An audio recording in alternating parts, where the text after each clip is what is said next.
बेटा हम लोग पहुंचे इन्वेस्टमेंट अकाउंट में एक नए क्वेश्चन में। ये क्वेश्चन नंबर 8 है। यहाँ पे लिखा हुआ है क्वेश्चन 8 में, from the following information prepare 12% central government loan account, 12% central government loan account for the year ending on 31/3/2018 and pass necessary journal entries in the books of Shri मंथन। तो ये नया टॉपिक है, जर्नल एंट्रीज, पास necessary journal entries. इसके theory वाले pages अलग होते हैं, इसके रूल्स अलग होते हैं जर्नल एंट्री के। एग्जाम में आप लोग पहले पूरा ये 12% सेंट्रल गवर्नमेंट लोन अकाउंट जो पूछा है, पहले यही पूरा बनाना है और जर्नल एंट्री लास्ट में 2 मिनट में हो जाएंगी।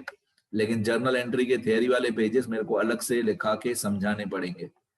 ये जो लिखा है 12% सेंट्रल गवर्नमेंट लोन अकाउंट, ये तो हमेशा बनाना ही है, मतलब जिसको हम लोग इन्वेस्टमेंट अकाउंट बोलते हैं। तो मैंने फॉर्मेट बना के रखा है सारा, सॉल्यूशन नहीं किया, सॉल्व मैं यहाँ पे ही करूंगा लाइव, बाकी फॉर्मेट मैंने अकाउंट का बना के रखा है। ये इन द बुक्स ऑफ मंथन, ओनर का नाम मंथन दिया हुआ है, वो मैं बताऊंगा मंथन कहाँ पे नाम लिखा हुआ है। 12% central government loan account, 12% central government loan. हम लोगों को ऐसा लगता है कि लोन, ये जो शब्द दिया हुआ है लोन, शुरू से लेकर हमने जब अकाउंटेंसी सीखा है तो हमको ऐसा लगता है कि लोन हमेशा हम लेते हैं, बट इस चैप्टर में ऐसा नहीं है। इस चैप्टर में लोन हम लोग देते हैं, हमने गवर्नमेंट को लोन दिया है, ये हमारी इन्वेस्टमेंट है, ये हमारा एसेट है, हमने गवर्नमेंट को लोन दिया है। 12% सेंट्रल गवर्नमेंट लोन, 12% मतलब हमको पूरे साल का 12% इंटरेस्ट मिलेगा, 12% इंटरेस्ट है।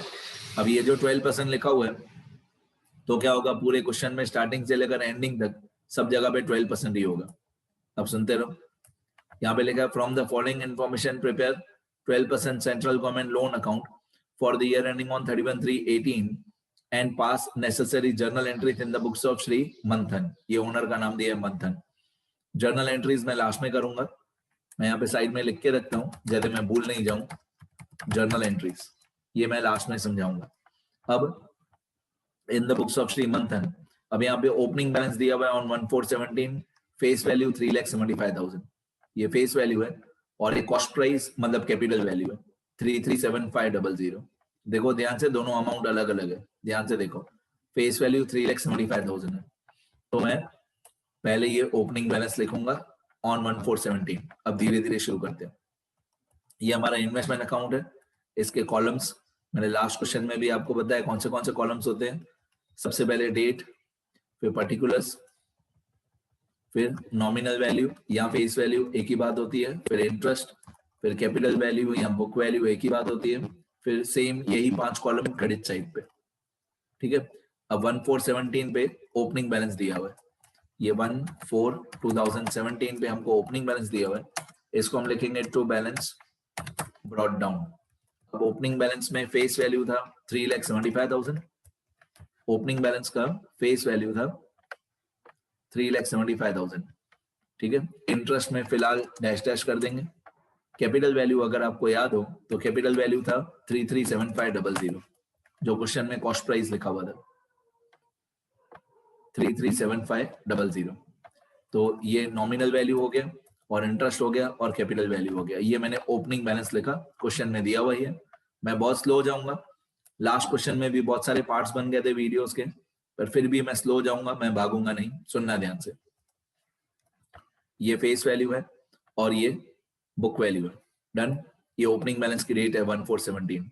अब ये जो ट्रांजेक्शंस ड्यूरिंग द ईयर दिया हुआ है, ये सारे ट्रांजेक्शंस मैं फिर से वर्किंग नोट में लिख लूंगा। ये मोस्टली हर क्वेश्चन में ऐसा ही होता है, परचेज सेल सेल परचेज। ये लास्ट वाला कॉलम देखो, परचेज सेल सेल परचेज, मतलब मोस्टली क्वेश्चंस ऐसे ही होते हैं जिसमें 2 परचेज होते हैं, 2 सेल होते हैं और 2 इंटरेस्ट की डेट्स होती है। मोस्टली क्वेश्चंस ऐसे ही होते हैं। अब हमको ये जो डेट्स दी हुई है 1/5/17, 1/6/17, 1/9/17, 16 दिसंबर 17, इन चारों डेट्स के बीच में इंटरेस्ट की डेट कौन सी है, उसमें हम लोग ऐसे डैश यहाँ एक लाइन ड्रॉ कर देंगे। ठीक है, अब एक बार मैं रीड कर लेता हूँ डेट्स। 1 मई 17, 1 जून 17, 1 सितंबर 17, 16 दिसंबर 17। Face value 1,50,000, 75,000, 75,000, 90,000। Market price 96, 98, 102, 101। ये मार्केट प्राइस है। 96, 98, 102, 101. अब ये रिमार्क्स दिया हुआ है, cum interest purchase ex interest sale, cum interest sale ex interest purchase. फिर लिखा हुआ है date of payment of interest 30 June and 31 December. ये इस क्वेश्चन का सबसे इंपॉर्टेंट पार्ट होता है, इंटरेस्ट की डेट्स. मतलब एक भी ऐसा वर्किंग नोट या एक भी ऐसी एंट्री नहीं हो सकती है, एक भी ऐसी एंट्री या एक भी ऐसा डेट नहीं हो सकता है वर्किंग नोट्स में भी, अकाउंट में भी, सब जगह पे ये 30 जून और 31 दिसंबर हमको काम आएगा ही आएगा. ये दोनों चीजें हमको बहुत काम आएंगी, 30 जून एंड 31 दिसंबर. तो ये मैं हेडिंग में ही लिख के रखता हूँ क्योंकि ये बार बार काम आएगा. ये interest due date and receiving dates 30 June and 31 December every year, ये मैंने लिख के रखा है हेडिंग में, बार बार काम आएगा ये. फिर लिखा हुआ है valuation of closing balance of investment is to be calculated as per FIFO method. अब मैं क्या करूंगा, ये जो 4 ट्रांजेक्शंस दी हुई है, ये चारों ट्रांजेक्शंस के बीच में सबसे पहले मैं देखूंगा 30 जून कहाँ पे आता है. तो 30 जून इंटरेस्ट की डेट है, 30 जून यहाँ पे आएगा, 1 जून और 19 के बीच में यहाँ पे 30 जून आएगा. और 31 दिसंबर कहाँ पे आएगा, 31 दिसंबर जो है, 31 दिसंबर आएगा ये 16 दिसंबर के नीचे यहाँ पे 31 दिसंबर. तो मैंने ये जो 2 डैश लगाए, मेरी हैबिट है मैं क्वेश्चन पेपर में ऐसे 2 डैश लगा देता हूँ, यदि मेरे को याद रहे कि ये डैश में इंटरेस्ट की डेट आएगी 30 जून वाली और ये डैश में इंटरेस्ट की डेट आएगी 31 दिसंबर वाली. अब मैं ये सारी ट्रांजेक्शंस वर्किंग नोट्स में लिखूंगा. हॉरिजॉन्टली स्टार्ट करता हूं मैं, 1517, 1,50,000, 96 मार्केट रेट. अब ये हमारा सबसे important working note. Working note में हमारा अकाउंटिंग ईयर बिगिन होता है 1417 पे, ये हमारा अकाउंटिंग ईयर बिगिन हुआ 1417 पे. फिर हमारा अकाउंटिंग ईयर एंड होगा 31/3/18 पे, ये 31/3/18 पे हमारा अकाउंटिंग ईयर एंड हुआ. ठीक है, मतलब हमारा अकाउंटिंग ईयर स्टार्ट हुआ 1417 पे और खत्म होगा 31/3/18 पे. ये रहा एंड ऑफ अकाउंटिंग ईयर. इसके बीच में 2 इंटरेस्ट की डेट्स आएंगी, इसके बीच में 2 इंटरेस्ट की डेट्स आएंगी. एक इंटरेस्ट की डेट आएगी 30 जून पे, एक इंटरेस्ट की डेट आएगी 30 जून पे और एक इंटरेस्ट की डेट आएगी 31 दिसंबर पे. ये 2 इंटरेस्ट की डेट्स आएंगी. अब क्या होता है, इंटरेस्ट हमको हर साल मिलेगा, 30 जून एंड 31 दिसंबर हर साल हमको इंटरेस्ट मिलेगा. तो ये हमारी इंटरेस्ट की डेट जो है 30 जून और 31 दिसंबर, ये हमारे करंट अकाउंटिंग ईयर के बीच में फॉल होंगी. और इससे पहले भी हमको 1417 से पहले भी इंटरेस्ट मिला होगा 31 दिसंबर 16 पे. मतलब इंटरेस्ट हमेशा जून और दिसंबर में ही मिलता है, 30 जून और 31 दिसंबर. मैं और भी डेट्स बताऊं तो यहाँ पे हमको इंटरेस्ट मिला होगा 30 जून 2017 पे इंटरेस्ट मिला होगा. फिर 31 दिसंबर 30 जून 2016 पे इंटरेस्ट मिला होगा. फिर 31 दिसंबर 2016 पे इंटरेस्ट मिला होगा. फिर 30 जून 2017 पे इंटरेस्ट मिला होगा. फिर 31 दिसंबर 2017 पे इंटरेस्ट मिला होगा. फिर हमारा अकाउंटिंग ईयर एंड हुआ. फिर इसके बाद फिर से इंटरेस्ट हमको मिलेगा 30 जून 18 पे, फिर से हमको इंटरेस्ट मिलेगा. इसके बाद फिर से हमको इंटरेस्ट मिलेगा 31 दिसंबर 2018 पे, फिर से इंटरेस्ट मिलेगा. तो हर साल जून दिसंबर जून दिसंबर जून दिसंबर ऐसे हमको इंटरेस्ट मिलेगा. तो ये डेट्स पहले आपके दिमाग में होनी चाहिए. ठीक है, अब जो ऊपर वर्किंग नोट्स में ट्रांजेक्शंस लिखी हुई थी वो, तो वर्किंग नोट में सब ऊपर जो ये टेबल बनाया हुआ था 1517, 1,50,000. अब मेरे को ये देखना है कि 1517 कहाँ पे आएगा. तो 1517 जो है 1517 यहाँ पे आएगा 14 और 30 जून के बीच में, यहाँ पे 1517 आएगा. 15/2017 मतलब 1 मई 17, यहाँ पे हम लोगों ने परचेज किया है. मार्केट रेट है 96 और फेस वैल्यू था 1,50,000. फेस वैल्यू 1,50,000 था, मार्केट रेट 96 था और परचेज लिखा हुआ था क्वेश्चन में.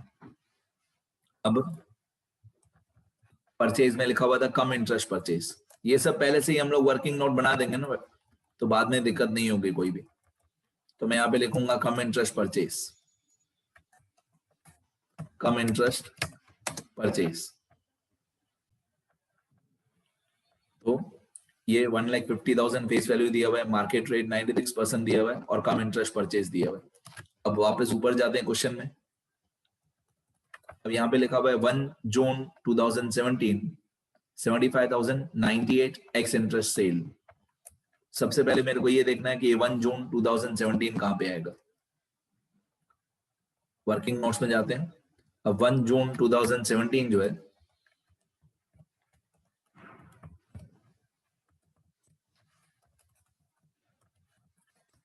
1 जून 2017 यहाँ पे आएगा 30 जून के ऊपर। 1 जून 2017 यहाँ पे लिखा हुआ था एक्स इंटरेस्ट सेल, यहाँ पे लिखा हुआ था एक्स इंटरेस्ट सेल। अब नॉमिनल वैल्यू और मार्केट रेट में देख लेता हूँ कितना था। तो नॉमिनल वैल्यू था 75,000 और मार्केट रेट था 98। ये रहा 75,000 और 98। यहाँ पे लिख देता हूँ मैं 75,000 और मार्केट रेट 98%। 98 मतलब 98%। तो 1 जून जो है ये 30 जून के ऊपर आएगा। 1 जून आगे फिर ऑब्वियसली इंटरेस्ट की डेट आएगी। ये जो मैंने डैश लगा के रखा है, ये वाला, ये जो डैश लगा के रखा है ये इंटरेस्ट की डेट आएगी 30 जून। वो मैंने पहले से नीचे लिख दिया है वर्किंग नोट्स में। फिर 1917 पे कम इंटरेस्ट सेल है 75,102। 1917 कम इंटरेस्ट सेल,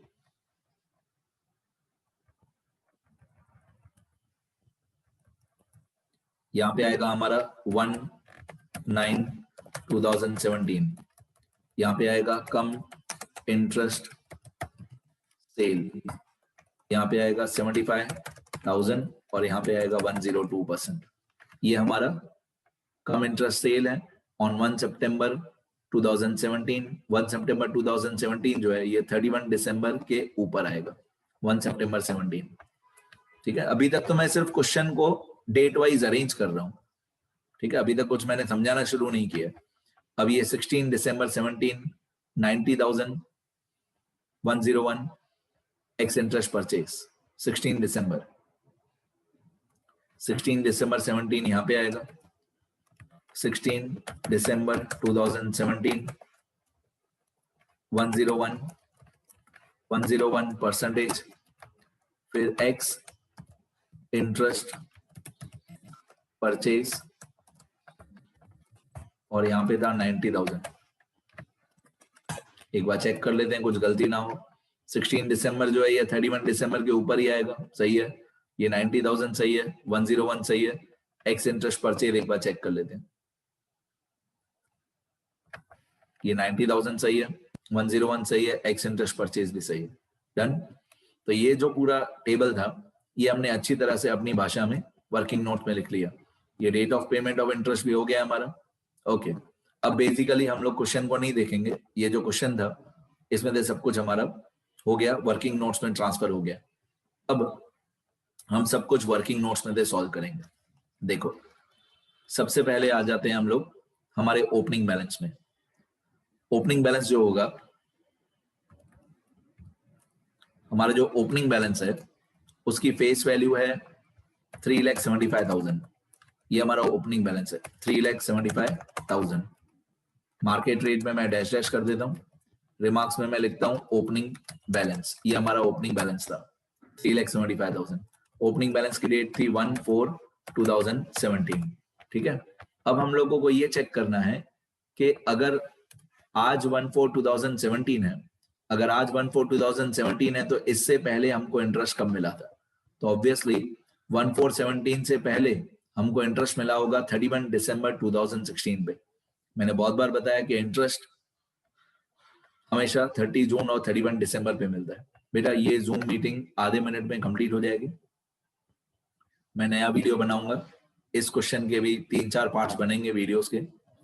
ये वीडियो लेक्चर आधे मिनट में कंप्लीट हो जाएगा। ठीक है, जितना मैं समझा सकता हूँ उतना मैं बोलते जाता हूँ।